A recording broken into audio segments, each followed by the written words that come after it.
Hello and welcome to TNWKS, the Now We Know show, the show where we discuss a topic of interest and by the end we will have learnt something new and hopefully you will too. I'm Zak. I'm Buzz, and in a secret location somewhere in Middle England, we have with us Chaz Albrighton. Hiya, Chaz. Hiya, hi Buzz. Hiya. Okay, and this week we're talking all about, and I've been really looking forward to this one, bug out bags.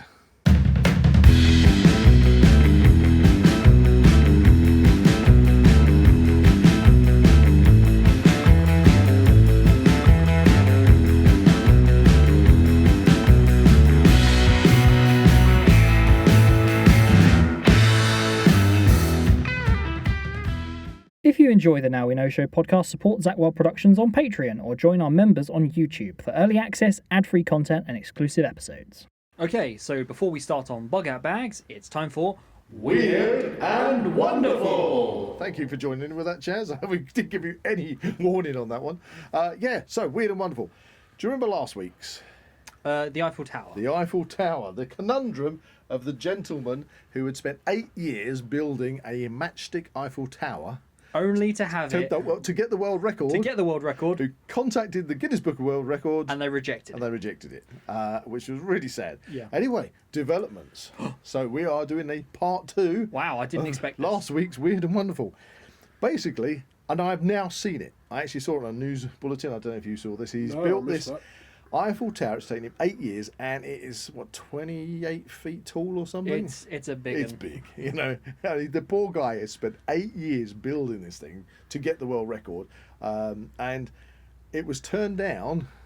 Now I've seen more details on it because the matches he used were the craft matches that you can buy from, well, in the UK, Hobbycraft and places like that. I'm sure wherever you are in the world listening to this podcast, you probably can go to your local hobby place and get these things, but they are basically they are matches, but they've not been produced as commercial matches, so they've never had a match head on them, and that's why the Guinness Book of Records turned it down, because their stipulations were that the match had to be one that you would buy from a shop and you would light it, blow it out and use it, and not the non-safety red-headed ones. Don't ask me why, but maybe that's a safety thing, in case somebody leaves a bit of head on the model and it goes off.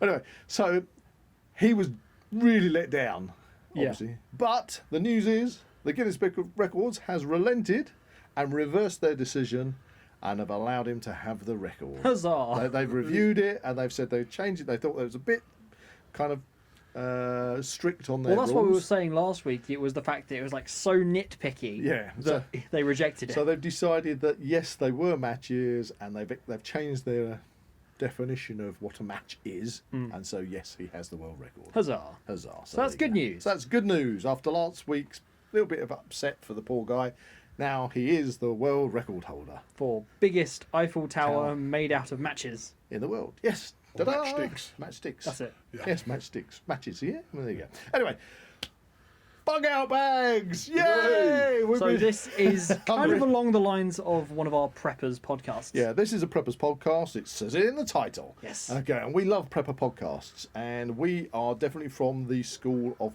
practical preppers. So we're not talking preppers that only live and exist because they are waiting for doomsday. They are waiting for the onset of the apocalypse and the zombies and all this stuff, Practical prepping. So you're prepping because you might live in a flood zone. You might live with the extreme weather conditions we have all over the world these days. Just look at what happened over the past couple of years in Europe with all the wildfires. You might find you suddenly have to, get out of your house at literally a moment's notice and move to a place of safety.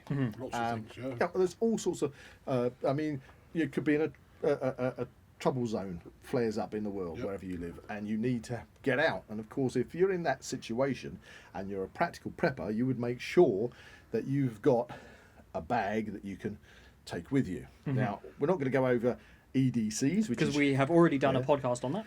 Everyday carries, things that just get you through the day, and help you out, make your life during the day that much more comfortable if you find yourself in a situation your train's late or something.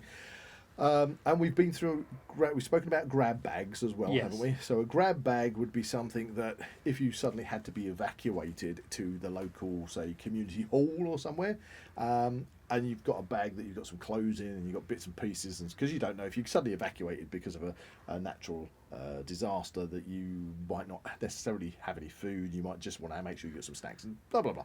But a bug out bag. This is the biggie. This is what all preppers talk about. It's probably one of the biggest questions that comes up if you ever look on social media and look at preppers groups, on social media. Yes. They're always saying, "What do you put in your bug out bag?" Okay, and blah blah blah. So the bug out bag is the kind of pinnacle of all kind of rush out and get out of your if you have to leave your base. But I think what we need to start with, and we're going to start with asking you this question, Chaz, because I've been doing all the chat so far, is you've obviously come today to show us your bug out bag. Absolutely. So we can discuss bug out bags in general. But the question has to be, what have you designed your bug out bag what is the bug out situation you've got in mind? I didn't have a specific one particularly in mind. It's in case I had to be evacuated from the home or anything like that, but it's also just a bag that I could pick up, throw in the car, and if we had to go out somewhere, and for the sake of today's terms, wild camp or whatever, I've got something that I can go there for a couple of days, 3 days. Now, that's a really sensible way of looking at it. Or longer, if it comes down to having to then forage and things like that. So it was for that, and also emergencies if they should arise. So, exactly. So that's what we're talking about when we say practical prepping, because what you've just described is you've got this bug out bag that you've designed and put together, so that if you just want to go on a camping trip, you can at a moment's notice do that without having to suddenly go, oh right, I've got to go into my shed and I've got to get this and I've got to get that and I've got to put it all in my bag and get it all together. It's grab it and go. Yeah, absolutely. So that's fantastic. And of course, like with all prepping, and I go back to the kind of doomsday things, I'm a great believer that if you prep, because personally I'm prepping for a safe, comfortable and relaxed retirement. That's what I'm prepping for. We all prep for all different reasons. But even if you don't call it prepping. That's right. Exactly, that's right. Yeah. I mean, if you have just even having a pension scheme is prepping, isn't it? Absolutely, yeah. But I don't want technically I don't want the world to go, as they call it, a shit hit the fan situation. No. I don't want that to happen, and I prep because I mean, we've obviously pandemics. We're bound to get another one, or another one, or another one. We don't want another one, but that's a realistic. We want to be prepared for it. That's a realistic thing that could be is worldwide, or it can be localised, or as we've said, fire and flood and all sorts of different things. With the wars kicking off around the place, it could even be, God forbid, something as bad as that. I mean, if we ever get, we you don't can't rule anything out. No. So if you prep for the practical reasons, then if a scenario that's even worse happens, you should still be prepped up for most occurrences. Giving myself a fighting chance. Some of the stuff I might have to learn on the way because I don't go out and do it all the time. Right. But okay, well that's something we could go through absolutely as we go along. So anyway, here we are in this secret location. You have bug out bag, and interestingly enough, when we were having a little chat before we started this podcast, you mentioned that you'd gone to Scotland. Yep. You'd taken your bug out bag with you. To try and sort it out. Yeah, I was. I told my wife that I need to sort out my bug out bag and took it with me. And the day that I took it out to sort everything out, took everything out of the bag, and my wife, Lisa, she didn't even realise I'd had all this stuff together, and her reaction was, I need one. So, that's good. That's a good reaction. So it's that is an excellent reaction. She's well on the way to having her own complete set of stuff now. Christmas and things. Fantastic. So well done, Lisa. Yeah.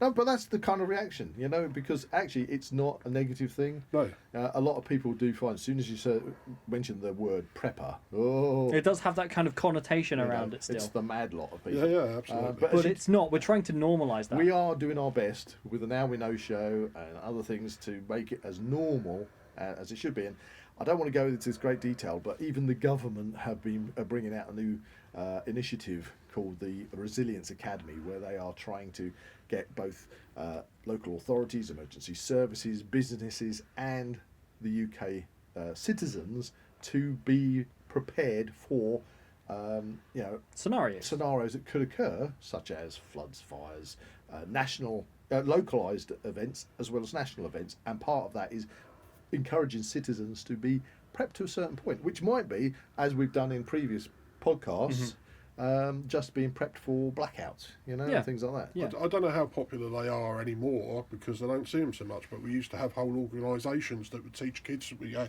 Scouts, Boys Brigade, Army Cadets that would give them some experience of I think actually prepping, and they are still around. And Zak, you have a great insight in the. Yeah, you ended I up did. going right up to Venture I did Scouts Beavers, Cubs, Scouts, and Explorers. and Explorer Scouts. That's it. And I've helped out Scout leaders before. And obviously, you still have the Army Cadets and things around. But you're quite right. There aren't. I don't think there are enough these days. no, and, the skills are necessary. You don't need to lose you're them. not encouraged to really kind of practice those. Yeah, so what sort of skills are we talking about? I know what you're talking about. Like But for the putting up listeners, tents and things. Yeah, we're talking about kind of bushcraft skills. Yeah, aren't we? bushcraft Being skills. able to Start a fire, start a fire, to cook in the outdoors, and Make a shelter. to be comfortable. Yeah. That's the thing when it comes to bushcraft Yeah. or wood law, as we call it as well. That's all about. It's slightly different from survival. Yep. Survival techniques and bushcraft techniques overlap, but survival is something that you have to do to keep you alive, and get out of a situation, hopefully, or to live long enough for somebody to come and find you. Bushcraft is all about living comfortably in the environment. and that depends on how long a situation goes on for. So you start out surviving, and you end up as a bushman. That's it. or woodsman. Yeah, well, exactly. I mean, that's what the old pioneers had to Exactly, do yeah. back in the Wild West when they were going out into literally they've come from Europe and then they're going out into the Wild West, and literally probably thousands of them died doing that, but then lots of them became Eating too many rabbits. eating too many rabbits, Starving to death. yeah, starving to death because they haven't got enough proteins and things in it. But going out there and becoming those legendary woodsmen, the backwoods woodsmen, absolutely. because we all remember good old 1970s. All the strikes and everything. No, I'm thinking of the TV program. What was it? Survivor? No, not Survivors. What, Grizzly Adams? Grizzly Adams. Grizzly That's the Adams, one. yeah. We all love that. Anyway, bug out bags. So, what have you got? Let's go from the top. You've got a backpack. Yes, I've got the backpack here. It's getting quite filled up. One of the important things is shelter, so I've got this dry bag attached to the bag at the moment. Okay. Yeah. That's on top of your backpack. That's Yeah, and on the top. backpack is kind of a medium-sized Yeah, backpack. it's what you call a molly bag, isn't it? So it's got all the. You can change the pouches around on. So in here, Right, and a dry bag. So what is a dry bag? A bag is one of these ones that is basically anything you put in it, you can seal it up, and hopefully no water will get in there. so in here I've got me bivvy. Right, That's so me. That's a bivvy bag, yeah. That's my bivvy bag. So my sleeping bag will go in there, which is Okay. in there. So that's almost like a one-man tent, but very small. I mean, basically with a bivvy bag, they are waterproof. Yep. You can literally go out and be outside in a bivvy bag by itself. That's right. Okay. There's the basher, which is the That's your big sheet. That looks like a military tarp. Yeah. So it's the tarp that will go over the top of it. Okay. Again, attached to the bag here at the front, I've got. This is the. Right. mat, So you got and a roll mat. Yep. That's And a roll mat to keep- is that a self-inflating one? well, it's not self-inflating. I do have to pump it. No, But, that's fine. but Okay, yes. so what we're looking at also, So that gives me insulation from the ground to Yeah. help keep. That's very important. so you've got your bivvy, you mentioned sleeping bag, so I reckon you're going into the bag now. Yeah.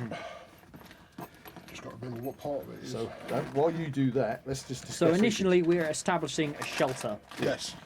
Okay, so and also it's all to do with weight and size. Yes. Because the one thing you've got when you've got a bug out bag is you've got limited space and you might have to hike a long way, so you don't want to be carrying Too so much. much weight Yeah. that you just physically cannot do it. Well- Right, now the sleeping bag is out. That's the principle of the shelter, basically. I've got a ground mat, I have a sleeping bag, more or less a one-man tent, the bivvy bag, and then I've got a tarpaulin or a sheet, ground military sheet to go over the top to make a tent. Yep. Right, okay, so that zips up around you, sort of got the toggles around your head. Yes. But it is also a warm weather bag.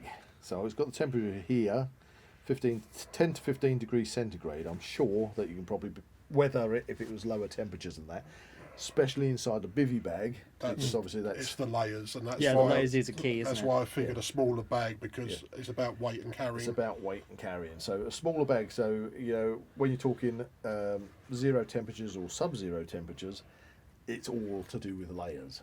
And and hopefully I can find a better area to shelter in the layer and bring the fire closer if necessary. Okay. So I should be able to survive with this. So we're going to lay these. We've got a big old table in front of us, haven't we? Yep. So we have our tarp, our ground mat, our bivvy bag, and our sleeping bag. Now, the one thing that is missing for most campers here, who want a little bit of glamping, is a pillow. You don't need a pillow. No. My ground mat's built in thick Oh, at one end. bless so- his There they are. But I was going to say you don't need a pillow No, because let's right, face right. it. It's not you've got- essential. You could use like a jacket or something. Well, you can use a jacket, but actually, I was going to say that if you've got a dry bag Yeah. and you're getting into your sleeping bag, Yeah. you might be getting into your sleeping bag pretty much fully clothed, depending on the temperature and things, But you just stuff any extra clothes or your jacket or whatever into the dry bag, and you've got a pillow. Or, to And be you've honest, got your even back- your actual backpack you've got your backpack that has the potential of being a pillow. of some So kind. that's one item that you don't need. Yeah, that we've now cut down on that Okay, weight. you don't need a pillow. Okay. I mean, you could increase that with a tent. I actually have got a Well- tent in the back of the car that's a single pop-up one. Tent is on my list with a question mark. Yeah. Because there are different tentage you can get. Obviously, you can get your lightweight nylon, almost like a bivvy bag, like a bivvy tent. I don't know what they call them. Like it's a A pod. the very low lie tents. Yes. And you can get your ones that are very popular, like the Lavus, which are canvas tent, but they add a lot of weight. You can go half Lavu, Yeah. Yeah. I've done that before. and you can go for other things like the Hungarian Zeltbarns and things Yeah, it's like kind of like a more square Lavu. One thing that I like myself, and that is the Dutch Army ponchos, Okay. because the Dutch Army poncho is both a poncho, 100% waterproof poncho, so that's already doing a job if it's absolutely chucking it down. You can also tie off the hood part of it and stretch it out and use it as a tarp, as you would to make a roof. Yeah. You can also pop them together to make a bivvy bag out of them. Right. And you can get a liner, which is like a blanket, which is actually packs down really small. So you can line the poncho to make a sleeping bag, bivvy bag in one. So, there's loads of combinations of what Poncho. they love to call sleep systems. Right, so we have a poncho in there. This is a good one. So you've got an emergency waterproof cover. Yeah. I'm gonna when it comes to clothes, just to start with clothes. Obviously you've got your clothes you are wearing. Yes. There you go. And part of that may well be that you've got a waterproof and warm jacket with you. Yeah. Yes. Yeah, you'd probably, hopefully you'll be wearing one on the way out. And Or you can always, if depending on the season, you can always strap it to your outside your pack anyway. That's right, yeah. So, but you're going to have some kind of coat. You're not going anywhere without a coat. I'm pulling things out of the bag gradually as we speak, Yeah, because it's spreading it out makes it a lot easier. it's filling up the table. So I think this was a good place to start. We're talking about your sleep system, yes. and you want to keep that comfortable, and you want to keep it as light as possible, as light and compact as possible. And I am a definite one for the bivvy bag system, light sleeping bag, and a tarp. Yeah. The one thing we haven't got here, though, have you noticed what's missing, Zach? Oh, shoot. Shoot. I've got on the spot now. Anybody want to chuck in on this one? There is another sleep system which isn't here. Well, no, I'm not sure. I've got an emergency blanket. There we go. Yeah, the emergency blankets are great for lots of things. Ooh. Okay, to give up? I'm gonna shoot myself. You are. for the fun. You're going to kick yourself. Yeah. Hammock. Oh, yeah. right, yeah, yes, Okay. yeah, I've Because looked at the hammocks. and Hammocks. Well, hammocks aren't for everybody, No. but they are quite compact themselves. Again, if you want to be off the floor, Yeah. some hammocks have got their own roof on them these days, or you put them. Well, like fly nets and things. Yeah, and you hang them, or you can just hang them under a tarp anyway. Yeah, I suppose that is the thing though with a hammock. You've got to obviously rely and find one of those like Somewhere you can places string it you up. can string it up. Yeah, so Whereas if you're in like the middle of a field somewhere, you're going to be a bit knackered if you've only got that option. yeah, I think the thing is, it comes. There are people that like call them ground. I'm a ground sleeper. Okay, I'm not. I like a hammock once in a while for a bit of a leisurely afternoon. Yeah. In the woods, just listening to the birds and seeing the sunlight dappling through the trees, and They aren't for everyone. But I don't greatly enjoy sleeping in a hammock. There's a knack to getting in and out of them, and unless you're practiced, I would hate to go out on a survival thing, try and get in my hammock, fall out and smack my head on something and do myself some damage. So. And there's other people that have, maybe because of medical conditions or maybe just because of their size, or can't literally sleep on the ground, and they find the hammocks are the way to go. Yeah. Yes. So it's personal choice really, but I think. But having options is good, options. But not at the deficit of that weight. Yeah. You want to keep. You must practice with your gear to make sure that you're happy that it works. Yeah, because it's got to be personal to you. Yeah, it's got to be personal to you. Well, you're happy with. A lot of people could recommend stuff, but it doesn't always mean that it's going to suit you. And this is what I want to do in the future, so I can start honing the bits and pieces that I've got to actually, and then know where they are in the bag, because that's another trouble. I've packed it all. Yeah. I mean, okay, so there's a good example of knowing where things are in your bug out bag. You've suddenly cut yourself. Yeah. Yeah, you're doing something, and you've had a little accident. You need to know where your medical kit is. And one thing you don't want to do is have your medical kit buried right at the bottom of your pack. Right. And you've got to pull all your stuff out. Of course, yeah. And if it's piddling down with rain and you've got all your gear, and just to get It's kind of wasted time almost. Exactly. So it's also having a consideration of how to pack your bug out bag. in a practical way. In a practical way. So you know that the things that you need most are to hand, or there's something like a medikit which you would like to think you won't need, but you really need to have that close at hand. Of course, yeah. Wow, we have got some stuff going on. I'm loving Wow, this. it's like a TARDIS bag, this one. Yeah, I mean, you've got a lot into this backpack. Do you know that's how many fantastic. is this a 45-litre bag? I'm not 100% sure. This was an internet buy, probably Amazon. If I'm honest, I'm not 100% sure. But it does seem to hold an awful lot of stuff. Notebook. Yes, that is a good thing to have down. Notebook. So let's have a look. We've got our sleep system. We've been jabbering on about that. An emergency blanket, survival blanket. They're good, especially if you're in a situation where you need to signal, because they are. And they can be bright orange. This one you've got, Chaz, is the One of the metallic silver It one. is the metallic. Good, always good for like those mountain rescue scenes you always see on TV with helicopters. In fact, and things. even with these, if you needed to, you can knock the ends off and use those as a tarp. You can wrap yourself, obviously, because it's a blanket, you wrap yourself I up in mean, it. for instance, you could possibly use it as a water collector if it's If it's strong enough. Lots of different uses for these things. You mentioned the water. That's one of the things that I am actually missing. There are ways of making filters and things like that, but I do want to put a life straw in here or something like that at some Okay, point. we'll cover the water, because we'll look at the main practical things. Shelter, and then we want to That's have what's one of your main things. essential So things. you're comfortable, you're safe, you are not exposed to the elements. And then we want to have water. So let's go to the water. So you've obviously finished. You've got, Found an extra pocket. Yeah. you've obviously got a bottle of water in your pack. Yes. So you've got a singular bottle of water in here. Do you have any refillable? I mean, obviously you can refill that. That's your kind of normal supermarket type bottle of water. Do you have a water flask? Yep. That's a flask, yeah. It's a little bit of an odd one. Nothing I should pack it in, but you can just fill that up with water, take it, and then So you have a spare, because again, that's one of those things. 2 is 1, 1 is none. Okay, I always make sure I have 2 canteens with me. Yeah. So as I drink one and I move on to the second one, I refill the first one. But if you damage one and it's leaking, or you lose one, Then you've still got one. right. I think I've emptied my bag now. So emptied the bag. I've and emptied it's the on bag. the table. Yeah. So we're talking water. So at this present moment in time, you say you've not got a water filter in there. no, I that's something that I need to do. Actually, that might bring me on to a little bit controversial, possibly. I've got my Kindle here. Now, one of the reasons I've got the Kindle is because it doesn't run out of battery very much, and I have a means of charging it if necessary. Yeah, because you've got a wind-up radio, Yep. which also has solar panel. For That's a good charge. addition.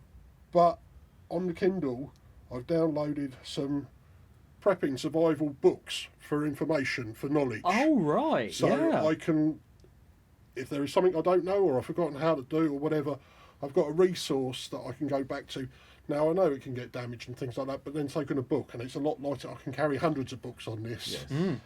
Yeah. Sarah Downing, who was in last week, would agree with you. Oh, yeah, She's definitely. a great Kindle fan.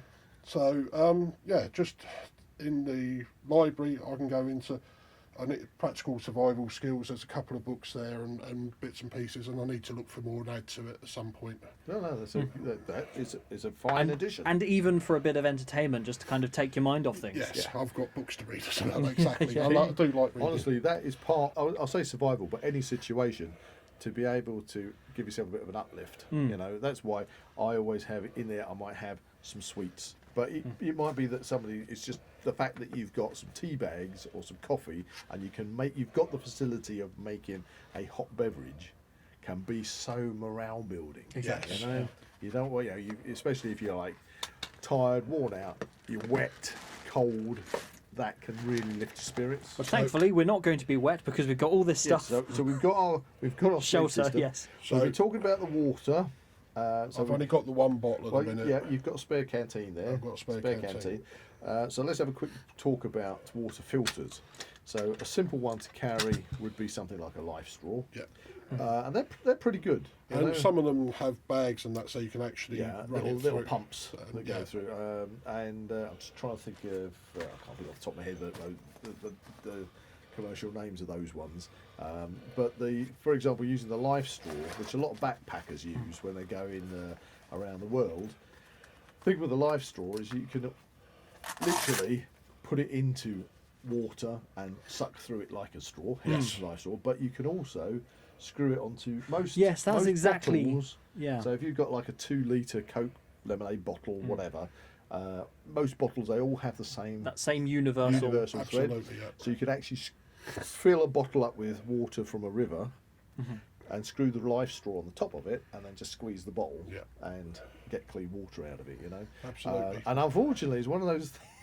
I was saying about having 2 canteens in your bug out bag, but the sad thing with the human race, we're such a bunch of litterers. Not personally, but the UK does have a lot of litter floating around. Yeah. You know. Yeah. That actually you never. I mean, you've just got to look at the side of a road. Yeah, so you're never too far away from, if you were desperate, finding an empty plastic bottle. That's right, yeah. If it's filled up with any yellow liquid, don't use it.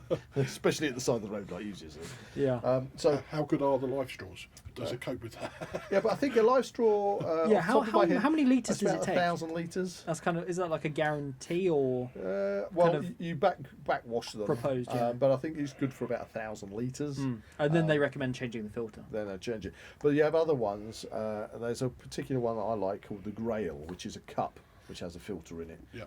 They're quite expensive, but again, a lot of people have turned to those kind of ones, so you can literally just fill your cup up, put the lid on. It's And a then bit drink out, just yeah. drink straight out. of Do it. we know off the top of our heads the difference in price point between a life straw and I one of think these grey? I think you can get life straws and you can get I've been looking recently. copies. About similar. 15 quid for a life straw thereabouts, Yeah. but some of the systems Yeah. were 80, 90 Yeah, yeah. pounds. Like if you want the top end Grail cup, I think it's about £100, something like that. But Right, okay. overall, depending on if you're going to use it a lot, Yeah. you know, Well, that's the thing. Considering get yourself some spare 1,000 litres, a human only needs 2 litres of water a day. Yeah, 2 litres of water and you're good to go. So 1,000 litres is going to last you a long time. However, as you said, there are other ways of filtering water. There are. Okay, and you can go for the plastic bottle method where you build layers up, you know, from sand and That's it. grits and charcoal and moss, and build those up to filter your water. But whatever you're doing, if you're doing that, You still you're have going to to boil boil it it. as well. Absolutely. So you're going to have a form of fire to be able to do whereas that. the life straw you don't necessarily have to boil because you can drink straight from the from a stream or something. But if you do the home filtering, you should boil. People water. will argue the point of that whatever filter system that you use, it can kill like 99.9% of bacteria and stuff in there. But we also, as you've probably noticed on the news in the UK, we have a lot of these water companies that are flushing their sewage into the rivers, and a lot of phosphorus flow off of fields from farming where they're using chicken excrement as fertilizers and stuff. And so they say yes, but they can't guarantee how many chemicals can also be in that water. So, but you've got to choose your water source Yes, carefully. If you've got absolutely. I would say if you've got a dead-looking pond, Yeah. or you've got a flowing brook, Yep. and you can see that there is green plant life in there, or if it's a river and you can see fish and things, it's choosing the water source that you're taking it from, you know. But again, we're talking about whether between being a sort of a comfortable existence of water or a survival situation water. It depends you know? off the season. Yeah, And I what mean, you've the got to rain do. and There's that, going to be you can- situations. And there are other easier-ish ways. I mean, you talked about using the survival blanket As a way of collecting water. Yeah. water, so you can do that from condensation. It's a slow process, but that can be used if you've got any kind of plastic you can use for that. Yep. Again, depends on where you are in the world, depends what season you're Yeah. in. You know, you're not going to be short of water if you're in a snowy climate. Yeah, or if you're collecting rain or something. But if you're in a snowy climate, you don't want to be sucking snow and ice because that reduces your body temperature. You really should be using fire to melt it down to get your drinking water. But Talking about rain, that's a waterproof cover for the backpack, should I actually? excellent. That is on my list as well. So to make sure that you don't get ingress of water into your backpack, to have a waterproof cover. And that waterproof cover, again, can be used for other things. You know, And again, where you it's can- very compact. very compact. Final thing on the water filters, you can go as simple, and I don't know why people don't do this. You can get some water in, if you've got a couple of containers, you can water in a container, and if you are like me, I always wear and I carry bandanas. Okay, bandanas. I mean, you've got one on right now. I know, but they're very handy because you can use them as bandages. You can use them for all sorts of carrying things in if you need to. So a Arm sling. Yeah, an arm sling. Bandanas are very useful. But if you have kind of muddy water in one container and you have some fabric you can put in it, you can basically, the water will come down that into the next container and the actual fabric will filter out, Yeah. Yeah, I've it's got like it. a siphoning effect. siphon it off, siphoning effect. So there are some, and then boil it afterwards, obviously. And you may need to do that a couple of times depending on how dirty the water is. So water, you have it in you have it covered, Chaz. Yeah. Yes. You have It's it all about options. options. So we have water. What are we gonna do about fire? Fire. Well, I've got my stove kit here. Right. So this is your like cook set, yeah. Yep, and I've several different methods of making fire. Is this a military German one? I think it's a German or a Dutch one, so Yeah. that's my. So the top lid of comes it. off and gives you basically a nice little pan with a handle. Yep, Which so- you can also use as a cup. That's my cup or drink, but I do have a metal cup as That's well. really nice. I like that one. And, Yeah. and then I can cook in this base bit here. 1984. I think this is a German one. So I've got the waxwood and the Oh, fire you- steel. yeah, look at that. Waxwood or fatwood, as people like to call yeah. it. Yeah. So you've kept a piece of that. That's so. For example, if you go on the lower part of the pine tree, find, Yeah, sure. especially don't go attacking live pine trees. But if you've got a pine tree that's come down, if you find a stalk low down, Yeah. the sap concentrates in the lower part of the trunk, and if you can get at a branch where it's coming out of the trunk, cut that off, cut into it, you'll find that the heartwood will be very saturated in sap, and that's what they call fatwood. And what can you use fatwood for? Basically, Takes a you, spark very- you can make a little pile of shavings off this and just take a spark, as you Wow. would do with silver birch bark. That's really clever. Yeah. I like that. So it's quite nice that you put a piece on your ferro rod. Okay, I've got to ask you, you've got a ferro rod here. I'm a great one for one. Two is one, one is none. So Yeah. when it comes to being able to light a fire, what secondary method have you got? There's a lighter there, which is Yeah. basically. I'm not against lighters. No, Okay. but it is there. I have You've got some storm matches in there. I believe there are some storm matches in here. Plus, I have my compression The piston, old fire pump, piston. fire piston. That's Yeah. it. Do you know that's one thing that I have never been able to So really I- get to work. There through. are some storm matches. Yeah, I was just there. here. Yeah. So there's another little clear dry bag. Now that's a good idea. So what Chaz has got in his bug out bag is clear dry bags. So one thing is obviously it's going to stop water ingress, but secondly you can see through it to say you can pull that out and say, oh, that's what I need, because you can see where it is in the pack. Yeah. Yeah. This is That's a good idea. char cloth. Oh, you made some char rope. Yeah, Yep, did a bit of that as well. that is a good idea. And char cloth, yep. All right, so we're going to get A demo. we're getting a demo Well- of the fire piston. Hopefully this works. Okay, Don't practice, you. that's it. But I'm No. okay. On this occasion, there It's we all go. right. It's all right. It's all right. So the idea is if you compress the air violently, it produces a sudden burst of heat, and that will ignite the char cloth in the end of it, and you get that little ember that then you can transfer to some more char cloth, or in this instance, you've got a load of char rope in there. I love char rope. It works really well. Again, with a ferro rod on a bit of char rope. There we go. So Chaz is just loading up the fire pump. Is that what it is? Pump? Piston. Piston, yeah. Fire piston. There we go. You can put it on the table if you want. And it's not going to go this time. I've been Okay, quite one successful. more go. And there we go, we got a glow. Superb. So he's just going to gently blow on that and go and give it a little puff. And we got it. That's okay, that's okay. Well, thankfully, where we are, there is a log burner in the corner, so you can just chuck the ember in the log burner and we'll be good. So there you go, the fire piston. It's just another method to try. Honestly, it So- is great to make sure that you have lots of different ways to do the same job.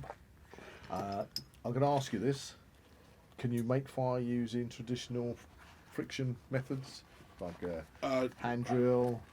I haven't particularly done it, so no. Flint and steel is about the best I've Steel. done. Yeah, okay. Well, that's great because again, that's one of the skill sets that we Yeah. all like to learn. Because once you can create fire from maybe using friction methods, it doesn't matter where you are, you Yeah. should Have a rough idea you of what carry you can that do. fire within you. Oh, that again. If we've got the pot which has got the Vaseline soaked cotton wool in, Yeah. which takes a spark straight away. So there's several different methods I've got of Yeah, making the so fire. so many So options. what I was going to say was, this is what I carry in my bug out bag, is I have a fire lighting tinder bag. Yeah. So it's all in one leather bag. So I've got, to tell a lie there, because I've got two. I've got one which has got my flint and steel and my ferro rod and the items that I generally use for making fire, plus some tinder. Yeah. And then I have a second one which is literally just full of tinder. So that's got things like, Well, I mean, yeah, you can collect stuff in that, can't you? yeah. Because when you're out and about, you can get your cramp balls, your Well, the King Alfred's cakes. King Alfred's cakes and horseshoe fungus and all sorts of different things. Silver birch. Of course. I always have some silver birch in my pouches. Anyway, so we've got plenty of way of making fire. Yes. We have our shelter, we have our water, we have fire. I have a small stove. Okay, so we've got, what is this, one of the, It's a multiple one, so it's a fold-up stove and it will burn sticks. is it a Luxeeder, is it? I don't know whether this is actually a Luxeeder one. I'm not sure. Yeah, they're quite popular. I love these little things. But yeah, it's So that's literally a portable log burner. Yeah, little log stove. Again, very very compact. Which is ideal. and it will take the bowl, Yeah. and I can do the spirit burn as well. And I haven't got any fuel tablets. Well, that's the thing. Some of them, I mean, a lot of people love the Trangiers. Now, Trangiers is a kind of general term, generally meaning the burner that takes ethanol or methylated spirits, which is the burner itself. But you can get a Trangier set, which has got the saucepans and everything. Is all. I love the Trangier handles. Yeah. You can use them on pretty much anything. I know. I got It's like the crocodile Lisa handle, isn't it? Yeah. for Christmas a little stove like that, and hers comes with the Trangier set as well, which sits in it as Yeah, well. so you can instantly make fire using the fact that you've got fluid, but also if you haven't got that, you can use a cooker like that to have a safely contained log wood fire. So with the cooker and the water and everything, so I've got drinks. Okay, drinks. So there's you have plenty of tea. Another dry bag tea. Yeah, that's one of these lemon drinks, I think, from An MRE. yep, one of the What's packs. MRE stand for, Zach? Military ration pack. Oh wait, military ration. MRE. Meal ready to eat. Oh damn. Yeah, so I'm really out of practice on this, aren't I? that's a raspberry one and a black currant. Yeah, but Zach, that's the point, isn't it? Yeah. You say I'm out of practice. Hence, that's why we Hence, need to practice. I should be prepped to get sorted with I mean, this. it's nice to come and show all the kit because any ideas that I can get and variations and seeing. Yeah, and I mean, looking at it, it's given me like loads of ideas I hadn't even thought of. So, oh, talking about fire starting, there was one fire starting method I haven't even yeah, I saw covered. it earlier. Magnifying glass. Magnifying glass. That is one big lens you've got there. Yep. And again, this is a huge, big magnifying glass lens, which we always used to do that. Did you use that when you were a kid? Yeah. Setting fire to paper? Yeah, and stuff? absolutely, We used to do yeah. that. I never did that. You never did that? Well, we'll have to do that with you. Yeah, sometime. that would be But, really you cool. know, you can use, if you've got to wear glasses, you can use glasses. You can even use a plastic bag with water in, and you make it like a ball. And as long as you can reflect the sun through it Yeah. with the correct intensity, you can get a fire going. Do you reckon you could use a mirror or something? Would that I work? don't It'd have to be a Or would that convex just- mirror. It'd have to be a bolt on, The- so the- it'd have to focus the light. Focus the light. Right, okay. I think they do a They do a fire cooking- starter lot. yeah, Yeah, little It's cooking a thing. little convex mirror with a little wire in the middle that you And you put your put- tinder in. That's the one, yeah. That's it. And the mirror shines it on. And again, that's going to be practical in a lot of hot climates. I mean, even as a signalling device, a little mirror, that Little mirror, could yep, really help you. yep. I've got a couple of gadgets here which are questionable how useful they are, but they're Yep. it's Good old multi-tool credit Multi-tool card. credit yeah, card. and this one is a knife, fold-out knife, Again, a little credit card type. a little credit card type. They acquired somewhere, and I just threw them in the kit in case they were. Well, yeah, because Well, they're lightweight. They're not overweighing your system, are No, they? there may be a case where it comes up that I need it. But So, as far as being able to boil water, you've got your containers. To cook your food in, you've got containers. You've got a fire itself. I mean, obviously, we can all do a ground-based fire if you do it correctly and safely. So, you know, we have a facility of keeping ourselves warm and for boiling our water and for cooking. When it comes to food, you've got a bug-out bag. What kind of period of time, how much food supplies have you kind of got in your bag to take with you? well, at the moment I'm a little bit lacking, so I've only probably. I mean, if I ration the food that I've got here, three days maybe, I'll be hungry. But it's about. I mean, I would have This to is push it. one of my issues with bug-out bags. When it comes to food, Yeah. and again, depends on the individual, you know, because I mean, you're a big guy, Chaz. Yeah, yeah. You know, you, I wouldn't be enough food calorie-wise for 3 days, but to eat it for 3 days. I mean, I've got plenty of stores. So. yeah, there's plenty of stores.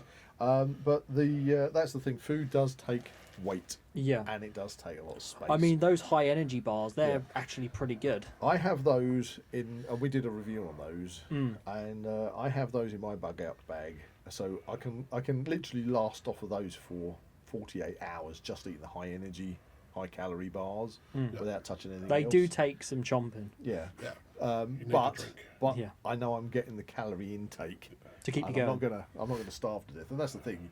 You know, you need water as a priority. Food, it takes a lot longer for you to starve to death than to dehydrate if you haven't got water. We live in the UK, so to be honest, we're never far from water wherever No. we are in the UK. And I'd like to think that we're in quite a good country for foraging as well, depending on Yeah. the season. Yeah. Depending on the season.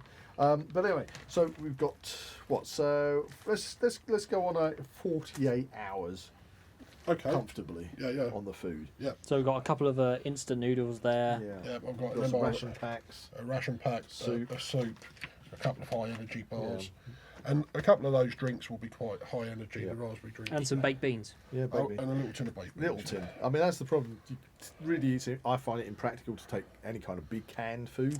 Yeah. I think things like ration packs, or you can go to places in the UK like, is it Go Outdoors, where you can get those, again, they are MREs. I don't know, I can't remember the brand. They're Yeah, quite I'm not sure. expensive. Yeah.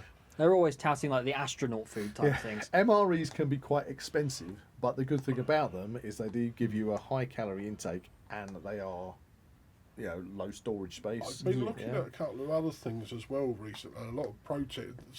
There's one name that springs to mind. I don't know if it's okay to mention. Yeah, go for it. There's something called Huel. I don't Huel, know. yes, I've I know no Huel. idea what it's like because I've not tried it, but it looks like it's reasonably compact and it's can make it up in one of these pots quite easily. Does that come in one of these like mylar bags? Does it?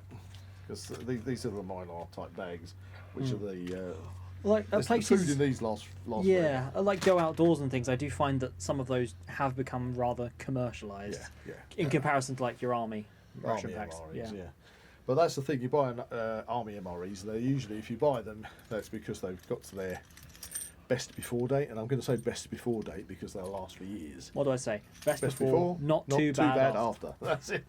I love that saying of yours. So we have food, we have water, we have heat, we have shelter. I really start getting stuck. Oh wow, I've got that is cool. I have actually, that is on my list as well, to have and the hooks and everything. fishing tackle. That's what Chaz has pulled out, the most micro fishing rod. It's a little pen. You could use that as A telescopic fishing rod. If you get bored, you can just say, Wingardium Leviosa. Or you can point at things on. You can point at things, So, let's go that way. Over there, yes, definitely. Or if you meet a ruffian, you can whip them about the buttocks and say, away with you. But it comes with. I've never used it in anger yet, so I'm not sure how good it's going to be. But it's something. Is it fair to say that's kind of freshwater fishing tackle? I wouldn't. Yeah, float fishing. I mean, I would have thought you could probably catch that. Because again, it depends on where you are. I mean, we in the UK, in England, and where we are in this secret place, we're in Middle England, so you couldn't be further away from the coast if you tried. But we've got plenty of freshwater lakes and rivers around us. But in that, could you cut down on weight if, for instance, you just had the fishing reel and the hooks and used the stick that you could find? Yeah. I mean, but it's about attaching the reel to the stick. That would be right. Okay. There are other. Are you familiar with a hobo reel? Basically, a hobo reel is literally just a little knobby stick that you hold in one hand that has all your fishing line wrapped around it. Right. Yeah, I think. And literally, that's all it is. Yeah. And you just cast out your line and you roll it back around the stick as you bring it in. So that's called a hobo reel. So you can that compacts down. Obviously, it's a modern bit of kit. But hobo reel is the smallest kind of thing. And it's probably better. I remember one time going. I'm not really a fisherman, but when I was young, I bought a fishing rod for Christmas, and we went to Shanklin Pier. That's how long ago it was, because Shanklin Pier ain't there anymore. Right.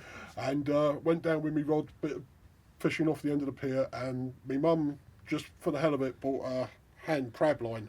Oh, I do love a bit of crabbing. So there was loads of people around there with thousands of pounds worth of gear, and me with my little one, and the only person that actually caught any fish was my mum on her crab line too. So that was it. So brilliant. Well done. Yeah. Well done. So fishing. It's on my that comes under foraging for me. Yeah. So you can carry food. You can also forage food, which is seasonal. Okay, seasonal.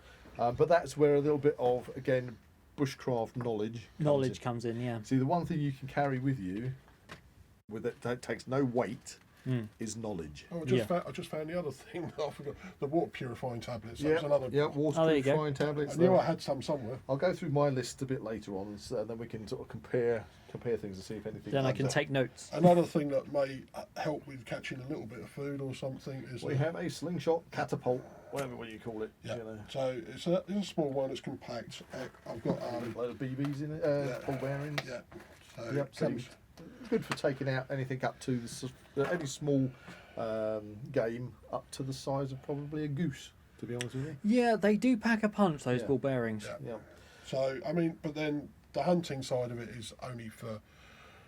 Everything's hit the fan and it's real desperation survival. But that's the thing. I've actually been away on a survival course with you, and I've seen you skinning squirrels, and so you've got no issues with that. Right. So it's a case of if that comes to the push, you can do that. And again, knowing how to do that is also a great skill to know. So we're going to now move on to are we going food round preparation? the table? Go food preparation and jobs around the camp. Because you've got to obviously make your fire, and you need wood, you need to collect wood, you need to bust that up, or as we like to call it, process the wood, and all sorts of other things. you've got knives. I've got a few knives here. This would be my main camp knife, but it's going to be upgraded. I've seen the British military one, which I quite like. This one is okay. Yeah, it's just a standard, but it's fixed blade. Yeah, sheath knife. I think what I like about the British military one is it's actually got a straight blade rather than this belly curve. Yeah, which is, and it does have a bit of heft to it. Yeah, so I can batten wood and split it and things. Yeah. But I mean, this is reasonably thick. I can batten this one. I mean, the thing is, when getting back to the knives, 2 is 1, 1 is none. I like to make sure that I've got knives in my pack where I have my around the camp bushcraft knife. Tiny little. I have my field knife, which I tend to use for cooking, which is doing all my cooking preparation. And then I have my camp knife, which is exactly what you said. It's the bigger one, which you would use for splitting wood and doing all those shelter building and everything like that. This set I quite like. Again, it's only a little knife and it's a skinning knife at the back of it. Yep. And as part of it, it's got just a little foldable knife again, just for everyday little jobs around the camp. You also have another item. In fact, you've got 2 variations. Yes. Folding saw, which is I think is a must. Now you can have a folding saw like this, so that's kind of like I don't know what brand that is, but you get steel ones, you get all sorts of ones where it's literally a fold-out blade. That's right. Really good for wood prep. Yeah, Flora best. Yeah, but you can pick those Available up. from your nearest gardening store. Not being funny, you can pick these up from supermarkets like Lidl's and places. Exactly. You know, and they're perfectly serviceable. You also have a one of the hand saws, which is wire saw. Wire saw. Yeah, that's just for emergency. Very lightweight. Yeah, very lightweight. I have used and broken one of those before. Yes, that's interesting. I do have one in my pack, but I have broken one in the past. And that's the thing. If for instance, if you're cutting like a branch above you, that does have that potential of potentially causing injury if it fell on you. Well, that's where you have to have safety around camp. Yeah. And I really like this because this one is. I have no idea what this is. Sharpening knives wasn't necessarily my skill, and I've been meaning to learn. Now I found this. This is a sharpening system. Yeah, Basically. and this is Workshop, and it's the portable one, and it's 2 diamond knife sharpeners that come out like that. It's got a little compartment in it. That's really cool. They're magnetised, are they, to the sides? Yes, there's just magnetised both sides. And it's got a ceramic. It's got the ceramic, and that's also got 3 settings. Okay. For course, and it's got a strop on that side. Leather strop as well. And it's got your angles built in there, so if you just keep it very simple. Lay your knife on the angle. That's a fine side, and you just lay it on the angle. Watch your hand. Yeah, do it that way, and then you just keep it down. Nice. And I've actually. Can I just take a close look at that? I've actually. It's quite nice, aren't they? Workshop. Yeah, I've actually had the shaving sharp from that, which I've never really been able to do. It's actually quite ergonomical, where you can hold it with your thumb in the end there. Yep. I like the fact that you can put it on that angle. Yeah. I'll have to look up that Workshop. And I think that's teaching me how to sharpen, because I know you can sharpen on bricks, ceramic, or whatever. Yeah, that little roll's just the instructions if you need it. Yeah, I like that. That's quite nice. Again, sharpening system for your knives. I have another one here, but remember, a sharp knife is a safe knife. A blunt knife is a dangerous knife. Yeah. This one's one of the brutal knife sharpening. I have one of those. Kind of, they're handy to have. Yep. They're the ones that you run down the blade, and it kind of shaves a little bit of the blade off. That's right. It does. You know, a bit iffy about those. But if you're not confident if in you're using pushed, the sharpening if you're stone, pushed, then yeah. that's fine. So you've got all your camp tools. Well, I've noticed you haven't got here is a hatchet. No, I haven't got a hatchet as yet. That's something. A hatchet is something that I always like to have in my pack. It would be on the camp. See, the thing is, you can go large camp knife, or hatchet. And it's kind of like pros and cons. I love a hatchet. I also love a large camp knife. A large camp knife like the British Army knife. Some people. It depends what I need to do. It's got a lot of heft behind it. So it's literally a hand hatchet itself as a knife. Unless I'm chopping a tree down as such, which you wouldn't necessarily do. I've got the saw there for taking a big branch. And I can split the branch. Your larger camp knife is good. What I will also comment on is you have a belt. Yes. Okay. Now you might not have thought about this, but one thing we haven't spoken about is clothes. Yeah. Okay, because you've got your clothes. If you have to bug out, you've got your clothes that you're wearing, and you want at least a minimum of some clothes to take with you, Yes. such as spare socks, spare underwear, t-shirts, at least a jumper or a hoodie. Unless I mentioned that, Yeah. which I haven't got in the... One other thing that I'm not seeing here, which I put as a clothing item, are gloves. Now, I say gloves because depending on the season, gloves to keep your hands warm. My coat pocket. Oh, you've got some gloves. Yeah. But working around camp, Yes. I always feel that it's best to have a pair of leather gloves. Yeah. That's not just for using the sharp tools, but when you're cooking and you're dealing with fire, Heat, yeah. it's very easy Yeah. to accidentally burn yourself. Yeah, so even just in case, So we'll just come- to prevent that accident from happening. So I mean, we'll come to the medical kit in a minute, but yeah, so gloves is a good thing, and also I mentioned bandana earlier, but there is also a shamag. You know the. And what's that? It's the. They come in different colours, but it have tassels on it. It's Oh yes, it's like an it's kind of like a neck Afghanistan- scarf, like an Afghan scarf. You know, so a Sniper, lot of, sniper scarf type. yeah, yeah. Well, sniper scarf tends to be the one that has the. It's like a netting. Right. But the shamag tends to be a cotton fabric that you can wrap around your head. You can wrap it across your face, you know. But you can use it for so many things. Back to the tools. You have a knife system that splits and turns it into a fork and spoon as Yep. well as a knife. There is a knife there, yeah. It's just a cutlery thing and I've got plastic ones over there in that bag. And okay, so we also have down here some cordage. Excellent. I was going to ask you about so you've got your paracord in there because going right back to the beginning with your sleep system and setting up camp. Yeah. Obviously, you've got your tarp, Yeah. but you need your cordage for the tarp. I've got I've got quite a lot of cordage there. I've got two. So I saw this dispenser actually, and I really like that because that's nice. and right. I've got those little hook things Yep. in there for tightening up things as well. Okay. But that dispenser was quite So useful. cordage is a must. Yep. I also noticed that you have what I'm assuming are some hand warmers. Yes, that was So these are like boil them up ones. yeah after use. There's a clicky in there, so they can reset. That was a little Christmas present, but also useful if it really gets cold and you need something to warm it up. Okay, and again, it can be immoral. It boosts your morale if you've got cold feet and you stick them in your socks or something. You know? Sewing kit. Sewing kit again as a must. I've got these needles as well. I know this is going to sound strange possibly, but you tried threading a needle at the best of times. These you don't thread them; they just hooks at the end. Interesting. So you don't have to spend hours trying to find it. I can just hook the thread into it, and I'm gonna bring something up there. I'm a contact lens wearer, yeah.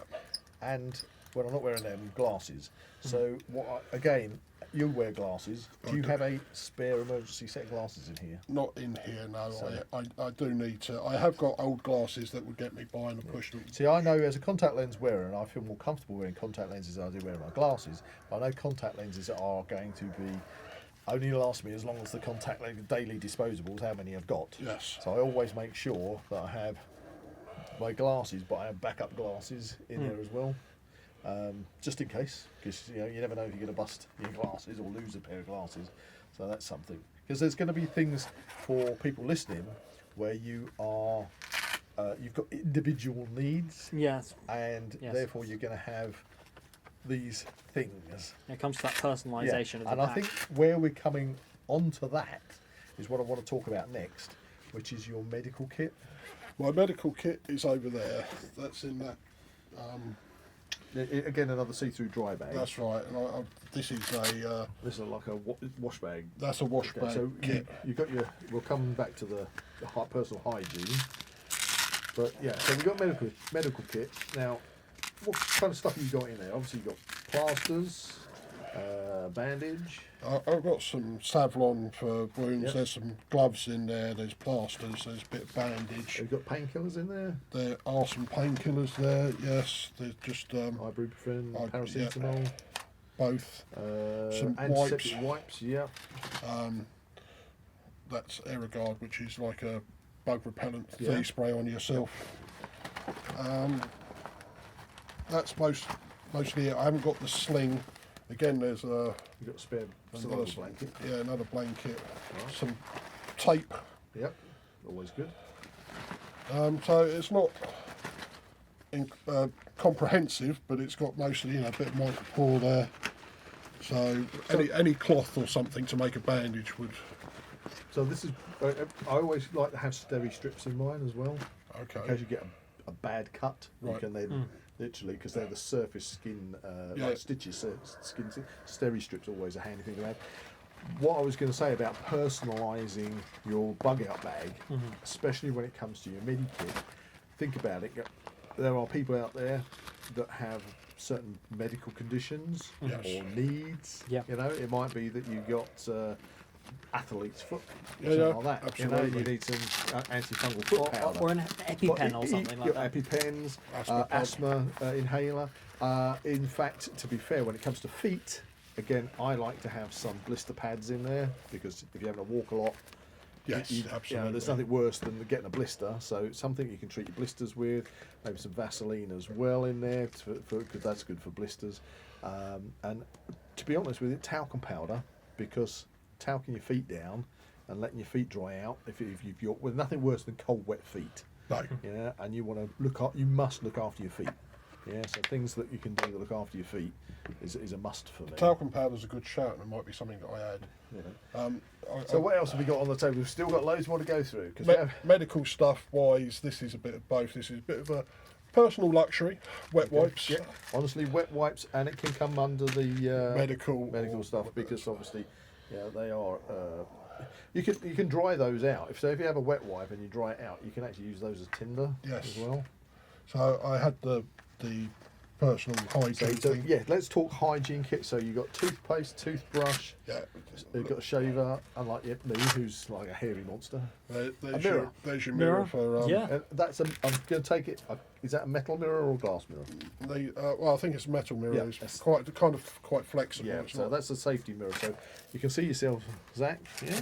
I can. I'm looking a bit distorted, but yes. Yeah. So you get a little bit of distortion on these, but you can't break them because what you don't want to do is to Drop put your, it and smash. well, yeah, but put your hand in the bag and find that you've kind of broken. sliced your fingers because you got a broken mirror in. Oh yeah. Yeah. So yeah. You That's can good. you can forget. You can literally forget, and you can break something, and then you stick your hand in, and I've managed to slice. Yeah. my So finger. durability is a big Yeah. thing. So again, signalling mirror. So bit of liquid soap, toothbrush, toothpaste. There's a compact washcloth. Have you got any? There's a couple of items that I like to have personalised for mine. Okay. Floss, which can be a useful cordage as well, but I hate having something stuck. You know when you get something stuck in your teeth and you Yeah. get that pressure. Yeah. So a bit of floss. I mean, okay, in an emergency, you can usually find a bit of thread or something that's off your clothes if you need to. Yeah, a bit of cotton thread and use it as a floss. But also, yeah, you've got a toothpick. I've got a toothpick. Toothpick and a Swiss Army knife there. Excellent. I also like to have, along with the floss and everything, a pair of good nail clippers. Okay. Now, not the the type that best way to describe them. You get the ones that are like a half moon shape Yeah, and you've yeah. got a lever on. That's right. I'm talking your scissor type ones. Side ones, yeah. And the reason for that is there's nothing worse than having a split nail. You've got a nail around camp and you've ripped your nail. And again, I and you take can snip it off, or going back to your feet. You don't want to find that you got a toenail Ingrowing that's or no, sticking in that's you. right, yeah. And it's such an annoying thing, simple thing, Yeah. which you can deal with if you've got a pair of nail clippers, which you can also use for cutting cordage and other jobs around. And you're just so like, I'm so pleased I've got those. Yeah. Yeah. I have It's a simple thing. I But have, you've the got I have the scissors on my EDC, but I don't know whether that'd be good enough. It's definitely good enough for my hands, but my toenails are quite thick. So yeah, it might that's be- the thing with men. Well, definitely men's toenails. We tend to have Yeah. quite chunky old toenails on the old big toes as well. So they're just saying that I would personalise. Yeah. I've got another dry cloth there. as Yeah, well. well, that's again. Towel. We're going to go through my list in a bit, but the microfiber towel, I find them indispensable. Shoe covers for keeping your feet dry. Yep. Snowshoe covers. You never know. We might end up getting snow in the UK one day. It's not unheard of. If It's they not they've unheard had a of. bit up north. Yeah, go back to your microfiber towel. Yep. They are again great because can you pull that out? Yeah, absolutely. Because these are really quite big. Okay, I'm opening this up. That is a good size. It's all. I would say It's that's bigger than a tea towel. yeah, but it's bigger than a tea towel. yeah. But the great thing about these is that you can rinse them out and they dry real quick. Yes. But you can use these again for pot handling. Yeah, drying absolutely. yourself down. All sorts of things. Multi-purpose. So a microfiber towel It's a must. That'd be a good fine addition, yeah. Yeah. I've noticed you've also got rubbish bags, which is I brought a rubbish bag. which is great because it's leave no trace. Another big firelighting thing. Got some fire lighters in there as well. If it really comes to it, yep. If it comes to it, yeah. So you got And light sources, that's the other thing. So we have some light sources. It's getting dark in camp. So Getting dark in camp. We need some light. I've got this. Or you travelling in the dark. Yeah, you Yeah. might be hiking. It Yeah. might not be safe to travel during the day. I've got a couple of head torches which are useful keeping the hands free. Now I have this thing with head torches. I love head torches for exactly what you just said, hands-free use. I have kind of a love-hate relationship between rechargeable ones and battery-operated ones. Yep. I like battery-operated ones because it's easy to have spare batteries, Yep.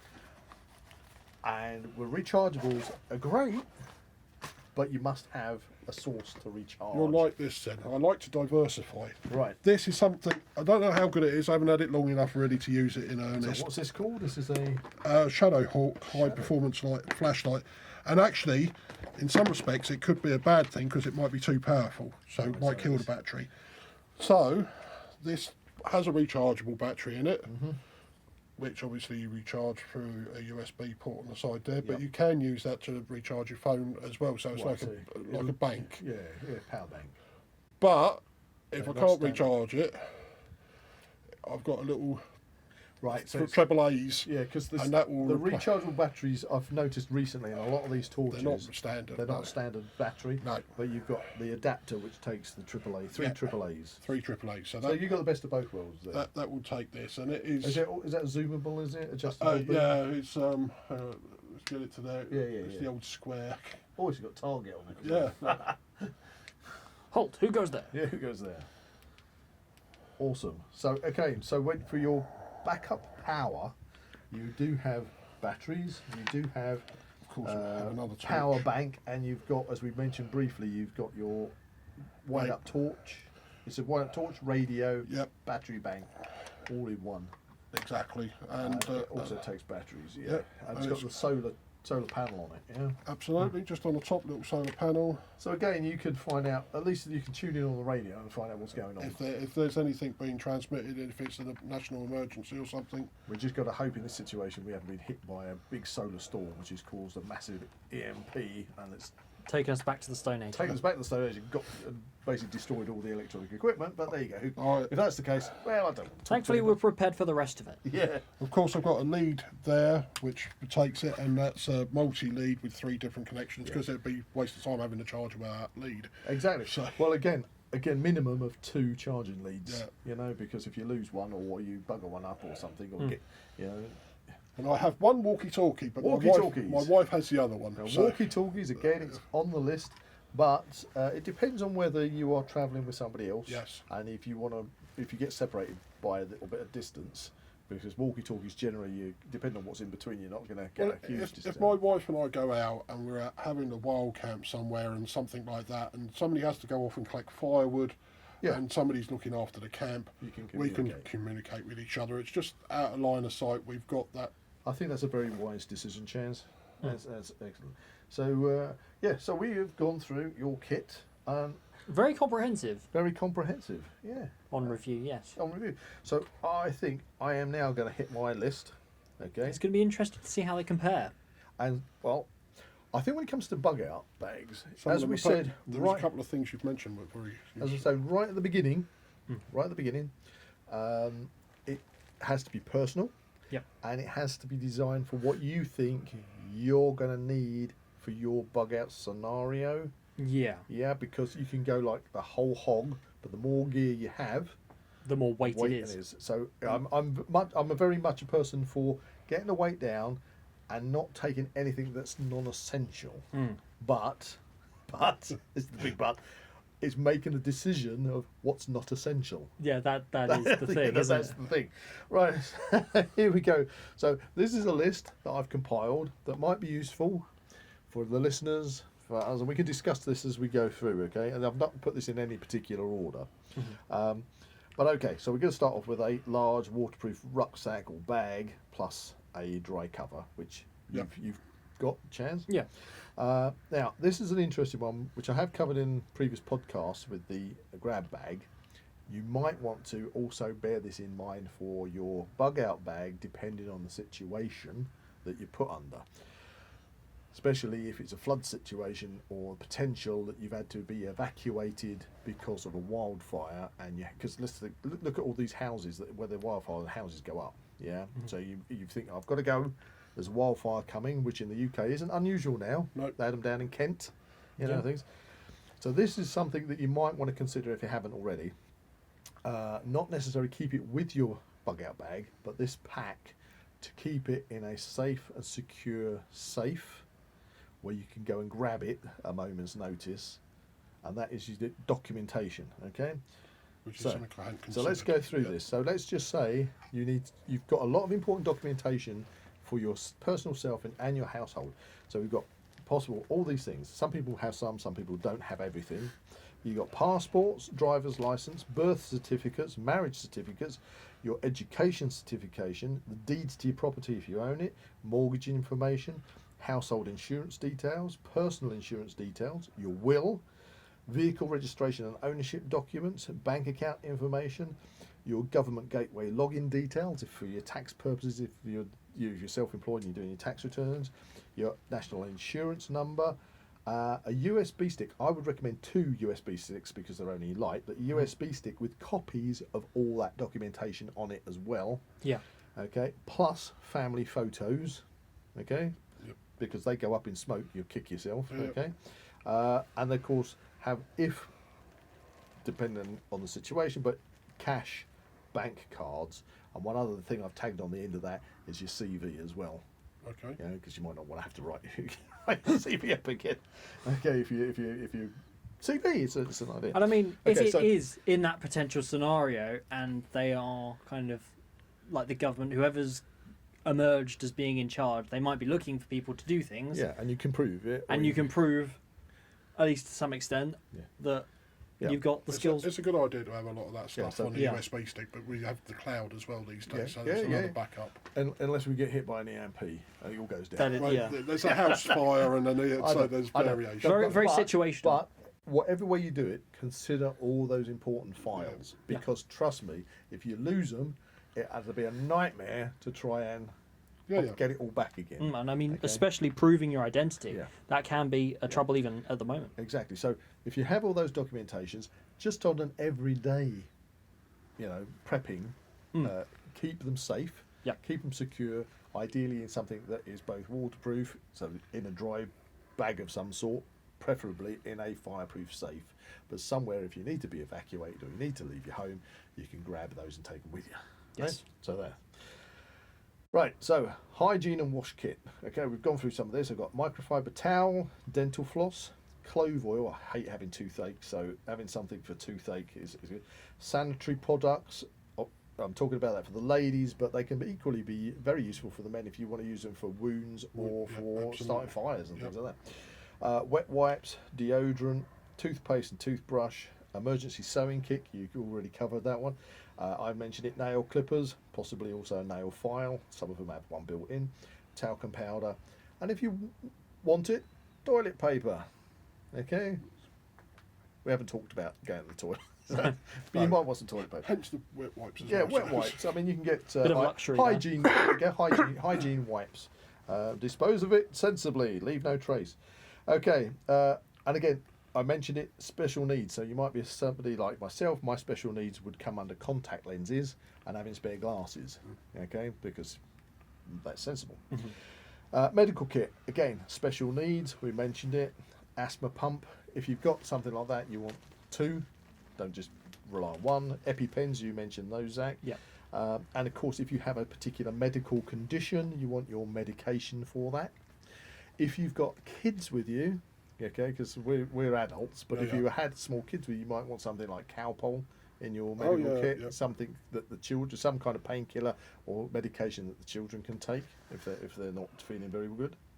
So, but in your main medical kit, I've got things down here as antihistamine tablets for allergic reactions, paracetamol, ibuprofen, bug spray, you covered that, Chaz, diarrhea medication, rehydration salts, multivitamins, plasters, wound dressings, antifungal cream, antiseptic cream, foot powder, steri strips, sterile wipes, burn cream, blister care products, bandages, safety pins, emergency scissors, scalpel is a very handy thing, because if you get a nasty splinter, you know, you need something like a scalpel to get it out sometimes. You know? Eye bath and eye wash is a definite thing that is always worth having. You can get little plastic bottles with a little snap off top that you can use for washing your eyes out. There's something to wash your eyes out with, because again, if you get something in your eye and you're out in the middle of the woods or something, you know, you'd be really glad you got that.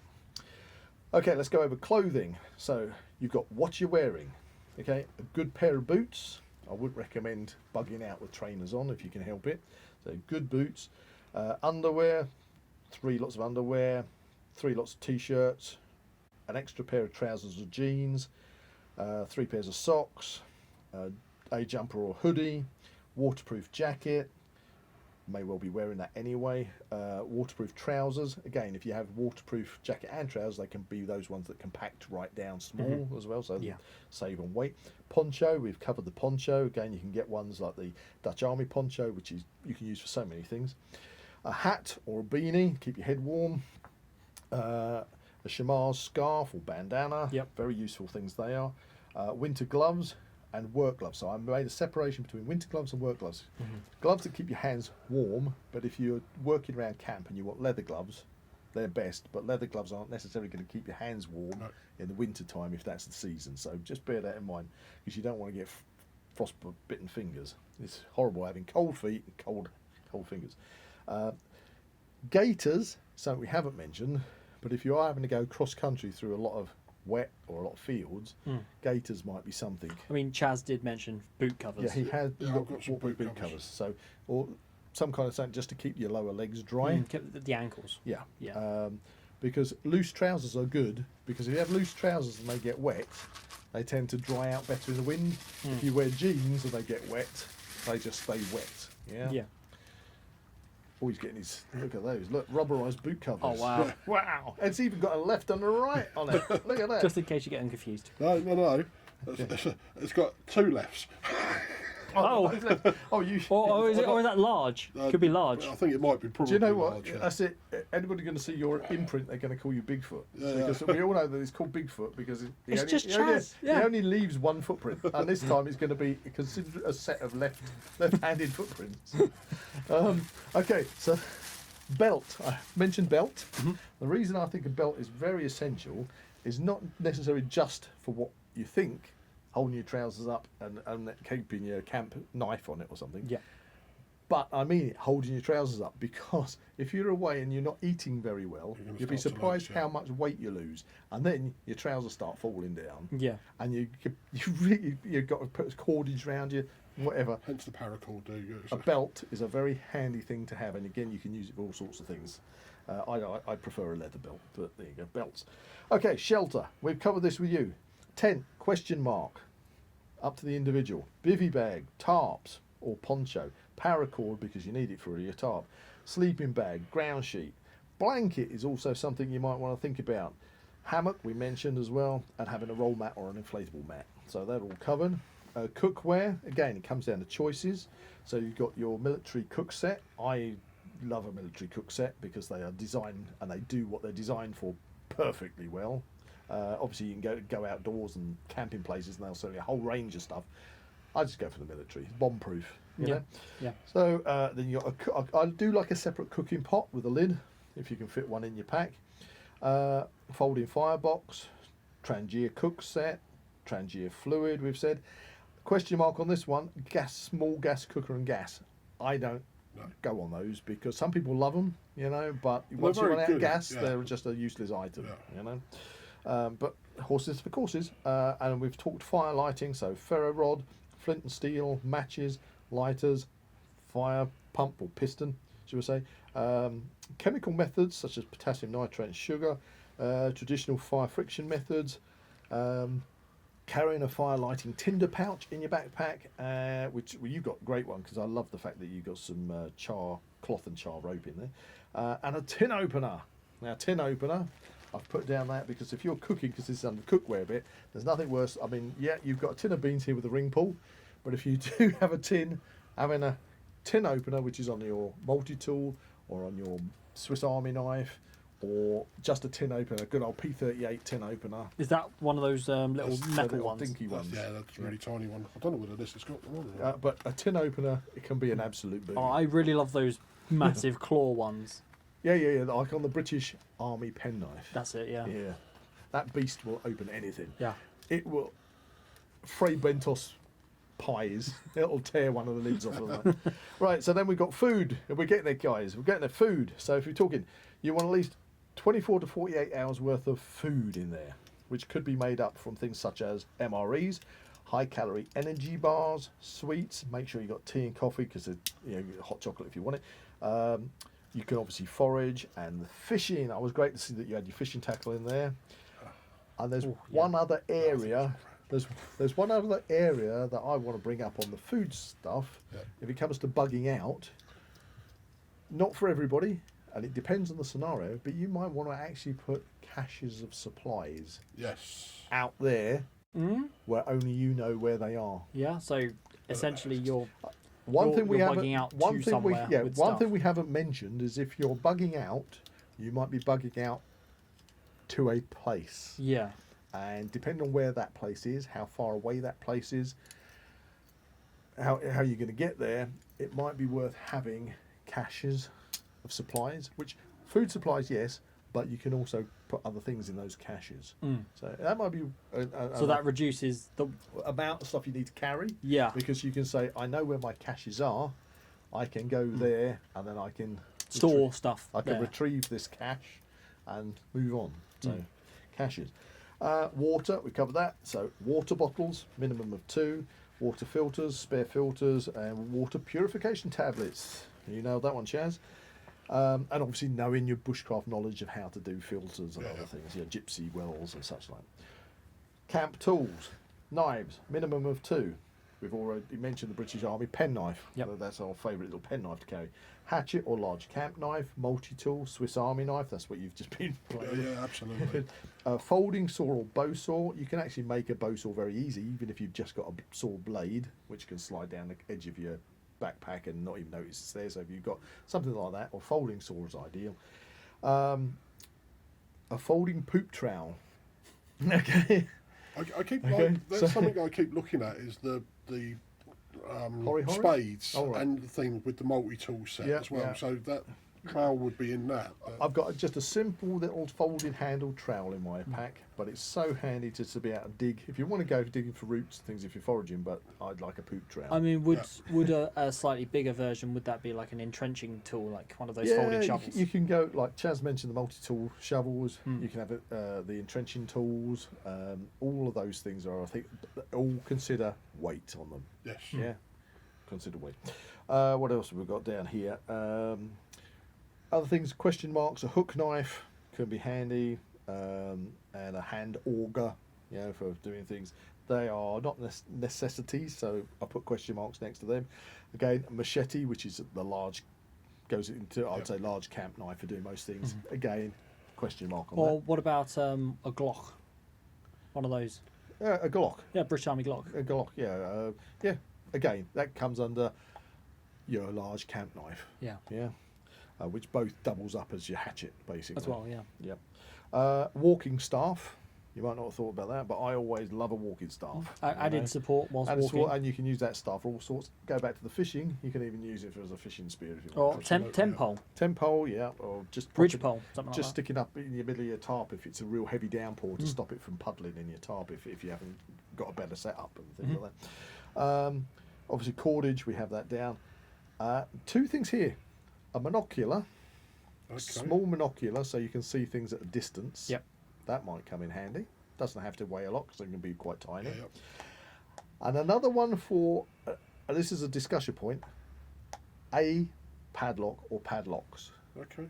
And the reason these Yeah, are you brought told me about this earlier, and I wasn't entirely sure the reasoning. it's because and it might be Rocky the tent. country you live in, might be the country you live in, or it might be Or the environment you're in. the environment you're in. But having the facility to, if you had to find yourself in a shelter, you've gone into a building or something and you have the facility to lock yourself in, so you can sleep safe at night. I could see more of the potential of locking yourself in somewhere, because if you suddenly put a padlock on, say, the outside of a shed, and it's in this kind of prepping scenario and everyone's out for supplies and things, somebody sees that lock, they're going to go, ooh, what's in there? Okay, yeah, but anyway, I have seen that on other people's lists, so that was a discussion point. Just cool. a thing on that. Tech stuff. So, we all have mobile phones. They might still be useful, may be incredibly useful because it's an emergency situation. You need to get in contact, but you've only got 5% on your phone, so we have to make sure that we have things. So we need a charger, a battery bank, and of course, ideally a solar battery bank or a wind-up one, something that you can rely on.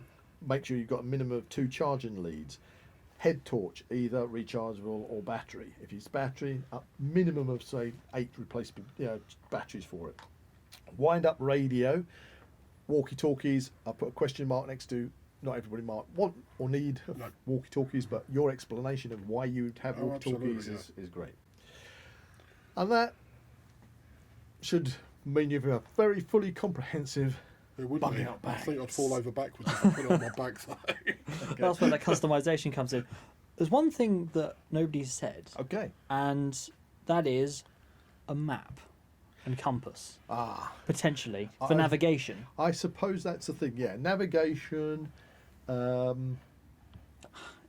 depends on your where you circumstances. Because if you're somewhere you're unfamiliar with, definitely having that map is going to be a very vital resource. Yeah, I would agree with you. Yeah, because I mean, let's put ourselves in a scenario. Say I was working, I was on a film job and I was up in Scotland, and everything went wonky, and I needed to get back to England. No, you can't rely on Google Maps. No, Google Maps all the time. Google Maps might not even be an option, depending on what's happened. Yeah.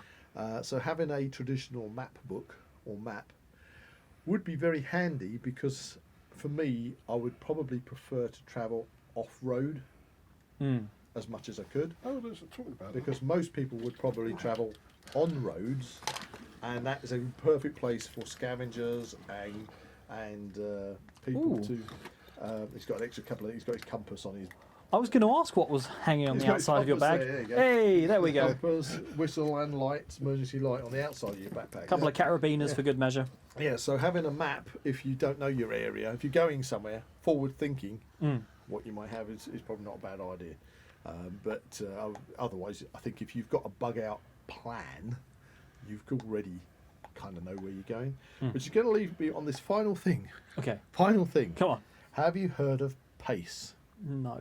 Right. PACE is used in the... I assume it's an acronym. Yeah, it's an acronym. PACE is used in the military for communications. Okay, so you should always have your primary form of communication, which is usually encrypted communications, etc. If that fails, you need an alternative form of communication. If that fails, then you have a contingency form of communication, and then right down to the emergency communication, which something like in the military would be a completely open mobile phone where anybody can pick up and intercept your signal. Right? But you can also apply PACE to your bug out plan. Okay. That's an interesting So idea. if we're talking bug out plans, I want to finish off this podcast by just saying, consider the term PACE that you should have. So again, especially if you've got things like you've got a destination that you've got in your mind you're going to go to. If anything went wrong, I'm going there. That's going to be your primary plan, your preferred bug out plan. Yeah. Yep. But let's just say, for whatever reason, you can't get to that place. Then you need to have an alternative plan in place underneath that. Then you might find, for example, that you are not in a place where you intended to start your journey from. Yeah. You might have in your head, I'm bugging out from my house. Yeah, you're always going to plan for the most ideal scenario. Yeah, but you might find yourself you're not at your house. Yeah. Or something else which is going to cause an issue. So you need a contingency plan in place of what if. Yeah. And then, this is kind of the bottom end of it, you haven't even got your bug out bag available to you, but you are in that situation, you need an emergency plan of how to get by. Okay, so if you remember PACE, primary plan, alternative plan, contingency plan, and an emergency plan that goes along with all your bug out bag preparations. Absolutely. Then hopefully, fingers crossed, Everything's we're gonna be right. sorted. Now, this is where we are rounding off. It's been a fantastic podcast. Thank you so much for coming. I've got to try and fit it back in the bag. Got to fit it all back in the bag. However, we are going to do a follow-up one to this. Right. Okay, we're going to do a follow-up one where we're stress testing bug out bags. Chaz has agreed to do that. Oh, absolutely, yeah. Has Lisa agreed to do that as well? Yeah, she's quite up for Okay. it. It's a So learning. what we're going to do is we're going to do one out and about where we are actually going to set up a scenario where we leave our base of operations, head out, walking Into the wilderness. See what it's like to carry all this gear, set up camp, and then stay out maybe 24, 48 hours and see what we need, what works, what skills we require. What is vital, what is we do. essential, Yeah, what maybe is possibly maybe we could get rid of. Get rid of what we found that we could really do with and we haven't got. Yeah. So we're going to do a follow-up one later in 2024, which is going to stress test all this stuff. No, I definitely need to throw my hat in the ring on that. Excellent. Yeah, Right. really need to kit myself out because I've got really the bare essentials. Even that's probably putting it positively. You need to look after your bug out bag. I do. I really do. You know, once a while, even if it's just maybe once a month or something, just get it out. Yeah. and I mean, have a this look at podcast has just prompted so many ideas Yeah. that I'm I hadn't hoping- even considered. it. Okay, so listeners, I hope you've picked up some stuff here. Chaz has got his bug out bag here. He's spread it out all over the table. It's got some fantastic kit. I've rattled off my long list of stuff. If you've got any suggestions, you've got any alternatives, please put them down in the comments. We want to Yeah, hear we would from love you. that. We would love that. And If you agree with us, don't you know, agree with us, if we've- please let us know. If you've seen a gaping hole in our bug out plan, let us know. Excellent. And bug out stuff, gear, plans can vary depending on where you're listening in the world to this podcast. Okay, so let us know. Give us some feedback. What's your bug out plan? What's your bug out must-haves? I'm looking forward to stress testing our stuff. Hey, Excellent. So before we end the podcast, it's that point where we find out the topic of the next exclusive episode for our patrons and YouTube members. I've run across The grabbed the secret secret location. Yes. I know, because we brought the hat. Sherlock the Holmes fancy- Hat of Mystery. Yeah, I brought it with us. Yeah. Nearly forgot it, actually. Oh yeah. Nearly left it back in the dungeon studio. Anyway, Chaz, would you like to dive into there, pull out anything? Don't tell us the episode number. Because Tell us the episode number, Oh but no, not the name. don't tell us what the name is, just the episode number. I've got it back to front. didn't See I? if we can guess it. Well, there we go. EP5. Episode 5. Episode 5. Cool, we keep pulling out low ones, don't we? Ooh, I can whittle this down. It's not immediately jumping at me. So, Cool. episode 1 was Flat Earth. Episode 2 was Japanese snacks. Episode 3 was zombies. Episode 4 was.